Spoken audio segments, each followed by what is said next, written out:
नमस्कार। आयुर्वेद इन्वेंशन इस चैनल में आपका फिर एक बार स्वागत है। पिछले एपिसोड में हमने देखा था कि जो रूटीन अगर आपका ठीक होगा, अगर आयुर्वेद के हिसाब से आपकी दिनचर्या होगी, तो आपके बहुत सारे रोग में आपको दिखाई देगा कि ये बहुत सारे अच्छी तरह से ठीक होने लगते हैं। बहुत सारे रोग ऐसे होते हैं कि आप अगर दिनचर्या नहीं फॉलो करते तो बहुत दिन लगते हैं एक एक छोटे छोटे डिसीज़ को ठीक होने में।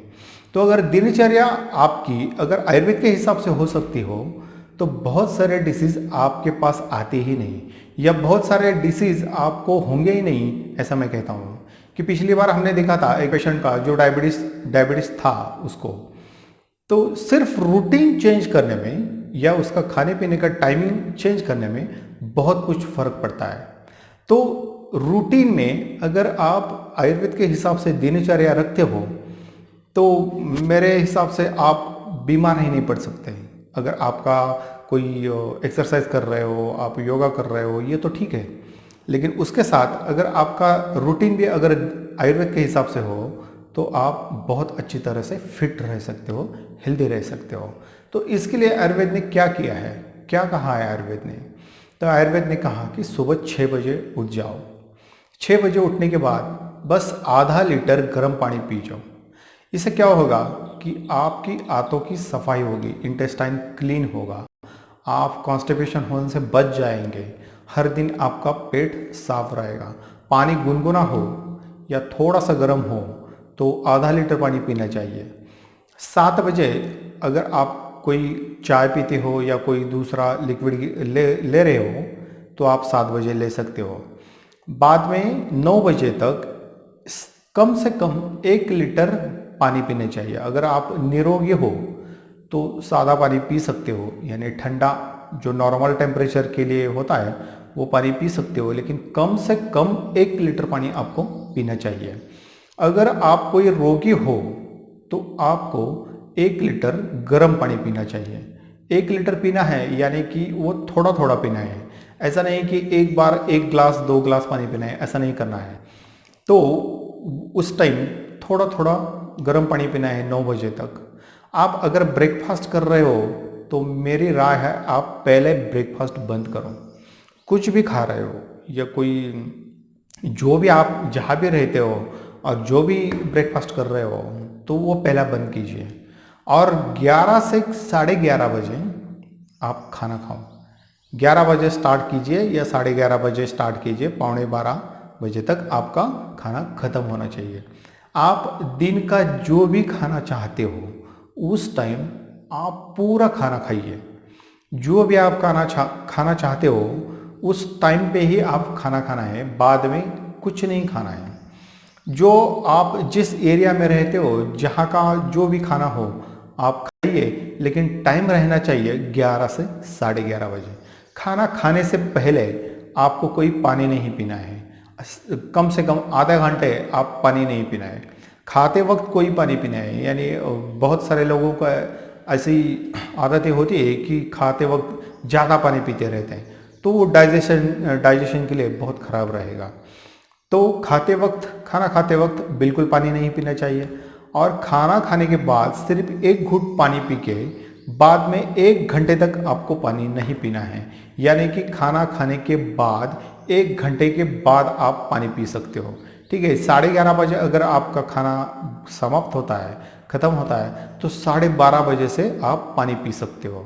बाद में अगर आप ऑफिस कोई रूटीन कर रहे हो तो भी ठीक है। अगर आप घर पे रहते हो तो आपको दोपहर को सोना नहीं है। बहुत सारे लोग ऐसे होते हैं कि दोपहर को 1 घंटा 2 घंटे सोते हैं, लेकिन ये आपके डाइजेशन के लिए बहुत ख़राब बात है। इससे बहुत सारे ऐसे रोग होते हैं जो आपके शरीर में पले बढ़ते हैं और बाद में तैयार होते हैं। तो दोपहर को बिल्कुल सोना नहीं है।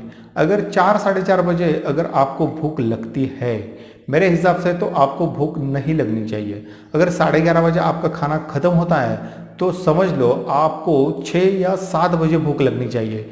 इतना आपको खाना चाहिए। समझ लो कि आपको 3 बजे 4 बजे खाना खाने के लिए अगर कुछ मन कर रहा है या भूख लगती है, तो समझ लीजिए कि आपका एक एक बात तो है कि आपका खाना कम है, या दूसरी बात है कि आपकी डाइजेस्टिव सिस्टम जो है ये खराब हो गई है। दोनों में से एक बात तो ज़रूर होगी। 4 साढ़े 4 बजे अगर आप चाय पीती हो, कॉफ़ी पीती हो, तो आप ले सकते हो, कोई फल खा सकते हो। लेकिन अगर दोपहर को आपको खाना ही है, अगर खाना चाहते हो या भूख लगती हो, ऐसा आपको लगता है, तो मैं आपको सजेस्ट करता हूँ कि कोई मीठा फल खाइए, या कोई संतरी मौसम्बी भी आप खा सकते हो। इसके साथ केला भी खा सकते हो, या कोई जूस पी सकते हो जिसमें फल के साथ दूध नहीं होना चाहिए, फल के साथ पानी होना चाहिए, उसके साथ आपको जूस करना चाहिए। ठीक है। और उसके बाद कोई सूप हो, कोई वेजिटेबल सूप हो, तो आप पी सकते हो 4 बजे, चाय पी सकते हो, उस टाइम आप कुछ भी कर सकते हो। लेकिन खाने की कोई भी चीज़ जो सॉलिड हो, कुछ नहीं खाना है।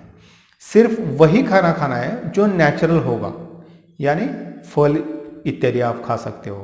रात को 7 से 7:30 बजे आपको खाना खाना है।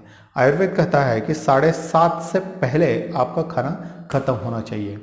अगर 7:30 से पहले आपका खाना खत्म हो, तो उसके बाद 3 घंटे कम से कम रहते ही हैं आप सोने के लिए।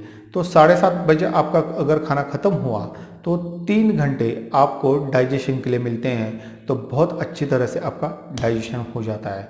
ठीक है। अगर आप ऑफिस टाइमिंग पे हो, तो आप कम से कम 8:30 बजे से तो आप पहले खाना खाना चाहिए। नहीं तो आप समझ लीजिए 8:30 बजे के बाद अगर आप खाना खाते हो, तो डाइजेशन तो प्रॉपर नहीं होगा। डाइजेस्टिव सिस्टम के जो भी डिसीज़ हो, तो आपको हो सकते हैं, वो कुछ भी हो सकते हैं, या कॉन्स्टिपेशन हो सकता है, या कोलाइटिस हो सकता है, हाइपर एसिडिटी हो सकता है, अल्सर हो सकता है। मैं अभी तो कुछ नहीं कह सकता कि क्या हो जाएगा। आपके प्रकृति के ऊपर वो सब कुछ डिपेंड रहता है, आप रूटीन क्या फॉलो करते हो, इसके ऊपर तो डिपेंड रहता है। 7:30 बजे आपका खाना कंप्लीट हो जाए, उसी टाइम पर भी आपको 1 घंटे बाद पानी पीना है, और खाने से पहले आधा घंटा पानी नहीं पीना है। 1 घंटा आपको पानी इसलिए नहीं पीना है क्योंकि डाइजेशन की प्रोसेस कंप्लीट होनी चाहिए। जो आपके पाचक रस जो होते हैं पेट में आने वाले हैं, वो सिर्फ आपके जो आप खाना खाते हो उसमें मिक्स होने चाहिए, वो डाइल्यूट नहीं होना चाहिए पानी से। तो अगर वो डाइजेस्टिव जूस जो रहते हैं, वो अगर आपके खाने में मिक्स हो जाए, तो डाइजेशन बहुत आसान होता है। तो 1 घंटा उसके लिए देना पड़ेगा, और 1 घंटे के बाद आपको पानी पीना है। और 1 घंटे के बाद आप कुछ कितना भी चाहिए आप पानी पी सकते हो। अगर आप पूरा हेल्दी हो, तो आप बहुत सारा पानी पी सकते हो। अगर आप हेल्दी नहीं हो, तो 1 घंटे से 1.5 घंटे बाद पानी पियो। बाद में मैं ऐसा कहता हूँ, मेरी राय ऐसी है आपको कि जो भी आप सुबह खाना खाते हो, जो भी वो क्वांटिटी रहती है, उससे 25% क्वांटिटी रात को कम खानी चाहिए। कभी कभी ऐसी होती है कि अगर हमारे जो भी चीज़ अच्छी लगती हो, अगर वो रात को सामने आए, तो सुबह के डबल खाना खाते हो लोग, तो डाइजेशन का बहुत प्रॉब्लम आता है, और उससे कॉन्स्टिपेशन बढ़ता है, तो सुबह का तो प्रॉब्लम हो ही जाएगा। तो आयुर्वेद शास्त्र ये कहता है कि सुबह जो भी क्वांटिटी आप खाते हो, उसे 25% रात की क्वांटिटी कम होनी चाहिए। कई लोग ऐसे कहते हैं कि अगर वो खाना कम खाएंगे तो हमारी ताकत नहीं बढ़ेगी। ये बात गलत है। आपकी ताकत ये आपके पाचक अग्नि के ऊपर डिपेंड रहती है। अगर आप ज़्यादा खाएंगे तो ताकत बढ़ेगी, ऐसा कभी नहीं हो सकता। अगर आपका पाचक अग्नि स्ट्रांग हो, तो आप जो भी खाएंगे तो वो डाइजेस्ट होगा। लेकिन अगर आपका पाचक अग्नि स्ट्रांग नहीं है, तो आप ज़्यादा खाने से बहुत सारे रोगों को आपके शरीर के अंदर बुलाएंगे। इसलिए सुबह का खाना 11 से 11:30, और रात का खाना 7 से 7:30 बजे तक आप खा सकते हो। बीच में अगर टाइम में अगर आपको कितनी भी भूख लगे, तो सिर्फ आपको फल खाना चाहिए या जूस पीना चाहिए, ना कि आप कौन से भी फास्ट फूड या कोई ब्रेकफास्ट वाला खाना, या खाने के वक्त जो भी आप खाते हो उसका कुछ भी खाना बीच में नहीं खाना चाहिए। अगर आप ऐसा रूटीन हमेशा रखते हो, तो ध्यान में रखिए, आपको कोई भी बीमारी छू नहीं सकती।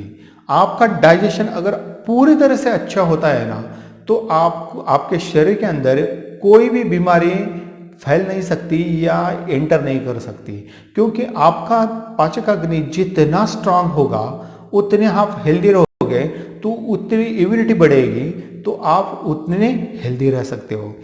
तो कोई भी डिसीज अंदर शरीर के अंदर आना ये आपके पाचक अग्नि के ऊपर डिपेंड रहेगा। पाचक अग्नि आपका स्ट्रांग रहेगा तो आप पूरी तरह फिट रहोगे। अगर आयुर्वेद के हिसाब से ये दिनचर्या अगर आप फॉलो करते हो तो ध्यान में रखिए, बहुत सारे डिसीज आपके पास नहीं आएंगे। अगर आपके पास अभी भी डिसीज कोई भी हो, अगर ये दिनचर्या आप फॉलो करते हो तो आप देखेंगे कि ये दिनचर्या फॉलो करने से या रूटीन फॉलो करने से आप जो भी डिसीज में हो वो बहुत अच्छी तरह से बेहतर तरीके से ठीक होने जा रहे हैं। आपको जो भी मेडिसिन उस वक्त ले रहे हो उसका इफेक्ट बहुत अच्छी तरह से हो रहा है। तो आयुर्वेद में ये है कि कोई भी डिसीज अगर ठीक करना हो तो उसके लिए उसका रूटीन अच्छा होना चाहिए। वो किसी भी समय अगर कुछ भी खाता हो और सिर्फ दवाई लेते हो तो इसका मतलब ये नहीं कि उसका डिसीज ठीक हो जाएगा। इसलिए कोई भी डिसीज ठीक करने में भी आपके रूटीन का बहुत ही महत्वपूर्ण रोल रहता है कि अगर आपका रूटीन अच्छा रहेगा, आयुर्वेद के हिसाब से रहेगा, आप 4 महीने के बजाय 2 महीने में ठीक हो जाएंगे। यानी कि आपका जो स्पैन है ट्रीटमेंट का वो भी कम होता है। अगर आप रूटीन नहीं ठीक तरह से फॉलो करते हो तो 4 महीने से 6 महीने भी लग सकते हैं। तो रूटीन आपके डिसीज में ठीक करने में बहुत अच्छा रोल करता है और आपको हेल्दी रखने में भी बहुत अच्छा रोल रखता है। ये जो मैंने आपको बताया ये अगर आपको अच्छा लगा तो मेरा चैनल आप सब्सक्राइब कीजिए और आपने आपके फ्रेंड्स में भी ये शेयर कीजिए।